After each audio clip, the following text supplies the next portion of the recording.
This is Matthew Cratter from Trader University, and today I want to talk about the latest news about the Fed and Bitcoin.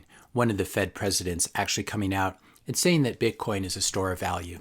So we've been talking about Bitcoin as digital gold really for the past year and a half or so, and we've also noticed how there have been a lot of fund flows out of gold and into Bitcoin.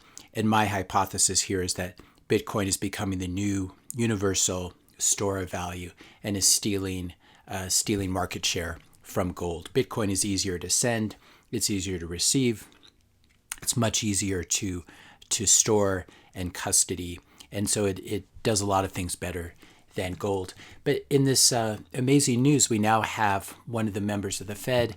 We have Robert Kaplan, who's the Fed Dallas president, coming out and saying that Bitcoin is a store of value. This is not a headline I thought I would ever see, or at least for many years. But in an interview a couple days ago, he said that right now it's clear that it's a store of value. It obviously moves a lot in value. Obviously, it's volatile, which could keep it from spreading too far as a medium of exchange and wise adoption. But that can change. So this is a very smart guy. Used to work at Goldman Sachs. Was a professor at Harvard Business School, and coming out and saying that Bitcoin is a store of value. I think this is amazing honesty, and it does show that certain members of the Fed, at least, are paying very close attention to Bitcoin and its function. And in this same interview, he does make the distinction between central bank digital currencies. He was asked about the new Chinese CBDC, and he does seem to know the difference. So he says a digital dollar, in other words, a digital central bank digital currency, will likely be tied to the value of the underlying currency. It's a different subject than Bitcoin, a store of value that is not tied to an underlying currency. So very smart guy, definitely has figured out what Bitcoin is. Remains to be seen what the Fed does in the long term. Bitcoin is definitely a Trojan horse for the financial system, and people like Kaplan may not realize that yet. If you're finding this video helpful, I'd encourage you to hit that subscribe and like button. Here's a video about CBDCs if you want to dig a little bit more into that. And please share my video with a couple friends if you think they would be interested. So the second subject I wanted to talk about today was stock market bubbles. I get a lot of comments in my YouTube videos about how this is a bubble, that's a bubble, S&P 500's a bubble, and Bitcoin's a bubble, and the real estate market's a bubble. And this is understandable, especially for the boomer generation and the Gen X generation, which is what I am, who lived through the massive bear markets of 2000 to 2002, and also 2008 and 2009. But I think if you use that as a template, as I've discussed in previous videos, you're not going to understand the current macro environment. I'll show you a bubble that never pops. This is a stock market that is up over 1,000% just in 2021. And you can see that it's really been on a tear since forever. This is the kind of bubble that never pops. This is the Zimbabwe stock market index, the Zimbabwe industrial index. And the reason it's going up so sharply is not because Zimbabwe is doing especially well or their companies are that great, but it's simply that this is a chart that's denominated in Zimbabwe dollars, and that currency is being massively devalued by the central bank. So as a result, you have what looks like a roaring bull market, but instead it is actually a very bearish economic situation, but it still doesn't stop the stock market from going up. In fact, paradoxically, the more bearish the economy gets, the more money the central bank has to print, and the more the stock market goes up. So here's an example of a bubble that never pops. We can compare this to the S&P 500, which really has been on a tear since the beginning of quantitative easing, which is the money printing that the Fed does. They print money, then they use it to buy things.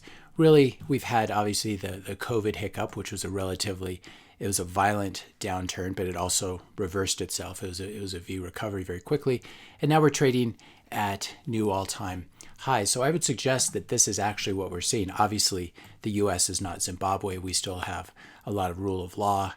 We have great companies in our index. But what we're seeing here is a breakout from historical valuations. If you look at the classic Buffett indicator, which is the stock market cap versus GDP, all these indicators will tell you that there's a bubble, that the stock market's very overvalued. Obviously, we have crazy things happening like GameStop and Dogecoin, and these things are very, at least historically, they have been signs of a bubble. But I think right now, things are very, very different. We have Jerome Powell at the money printer, and he basically cannot ever let up simply because the U.S. government needs to continue its deficit spending, and that needs to be funded by some entity. There are not enough entities that want to own treasuries at very low rates, and so the Fed keeps printing money. If we look at the change in the money supply, this shows you everything. This shows you how different the macro environment is. If we compare right now to 2000, when that stock market bubble peaked, or 2000 and 2007, really when the peak was, it was nothing like this. We have year over year money supply growth of 27%. We can see that this time really is different. Not because I'm dumb and I can't recognize the stock market bubble. I've lived through a lot of them. I remember the Japanese stock market bubble as well. But because this is a completely different macro environment where the money stock is being grown similar to a place like Zimbabwe. Not quite as bad, but very similar. So what the Fed does, as we've talked about, they print money, they buy things like treasuries and mortgage bonds, MBSs. They even bought some junk bonds last year, and they add them to their balance sheet. So this is the balance sheet of the Federal Reserve. This is the assets that they're holding. And we can see how much it's moved up since the start of the COVID pandemic in March of 2020. It's moved up from roughly $4 trillion on the balance sheet, now hitting new highs at $7.8 trillion. I thought Holger Shepitz here had a wonderful chart from Bloomberg, and he has access to more data than I do through his Bloomberg terminal. What he does in this chart is he basically normalizes the S&P 500 using the Fed balance sheet. And so he basically just takes the price of the S&P 500 divided by the Fed balance sheet. And what we can see here is that the stock market really has gone nowhere since 2008. We're still at the same levels. And what we're basically doing is we're treading water. And in nominal terms, the index is going up. But in real terms, in base money terms, the index is going nowhere.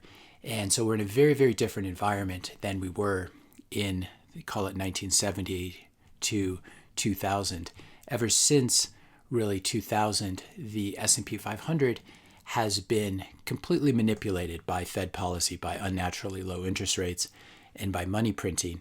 And so even though it looks very good in nominal terms, when you look at it in terms of being a store of value, which is what this chart really measures, and what Kaplan was talking about with Bitcoin as a store of value, the S&P 500 has not been a good store of value, just as gold has not been a good store of value.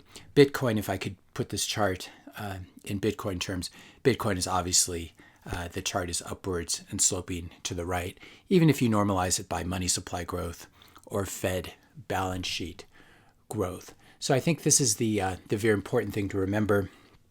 It's important to keep this context in mind when we encounter people who tell us that we're in a bubble. People who do that, they don't understand. They're right to a certain extent. What they're saying is that we're living in very unnatural times. There's obviously something wrong. There's a lot of wealth inequality and political division, much of which is just caused by this asset price inflation. There's a whole generation of people who are being priced out of the housing market because of central bank policy and all this money printing. And we now have basically two classes of people. We have people who own assets like stocks and real estate and Bitcoin, and they're getting richer and richer and richer every day. And then people who don't own these things, who are renting, who have to buy consumer goods, which are going up very rapidly in value. We've seen lumber prices and industrial metal prices, and really the price of everything. If you look at the price of milk or yogurt at the grocery store, it's really been skyrocketing as well. A lot of people attribute this to some sort of supply chain disruptions. That remains to be seen. What seems to make more sense, of course, is that when you have money supply growth like this, you have runaway asset price inflation. A lot of people criticize Bitcoin for being volatile, but if you understand this macro backdrop, what you understand is that the current financial system is extremely unstable. It's extremely leveraged, and we're basically going the route of Zimbabwe. Now, the U.S. is lucky because it has the world reserve currency, so it's not going to be quite like Zimbabwe. But this is what explains the huge rise in asset prices. And this is why I continue to be extremely bullish on stocks and real estate and Bitcoin. Not because I'm a naive bull, but because I'm actually very bearish. I understand what's happening. I understand how the dollar is going to need to be devalued against real assets really for the rest of our lives, which means that all the charts will end up looking like the Zimbabwe chart, especially the chart of Bitcoin. When you encounter Bitcoin's volatility, you have to remember that it's a free market. It's a free, unleveraged system. When it becomes too leveraged, you get a big crash as we had over the weekend. All the leveraged longs get flushed out, and the system really resets itself. Unlike the current global financial system, which is highly leveraged, it's highly unstable, and the only way out for central banks is to print their way into oblivion. And as they do that, this is what the chart of Bitcoin is going to look like as well. It's going to look like the Zimbabwe stock market chart. If you found this video helpful, be sure to hit that subscribe and like button. Hit the notification bell if you want to be notified when I publish my next video. And let me know your questions and comments in the comment section below. Thanks a lot for watching, and I'll see you in the next video.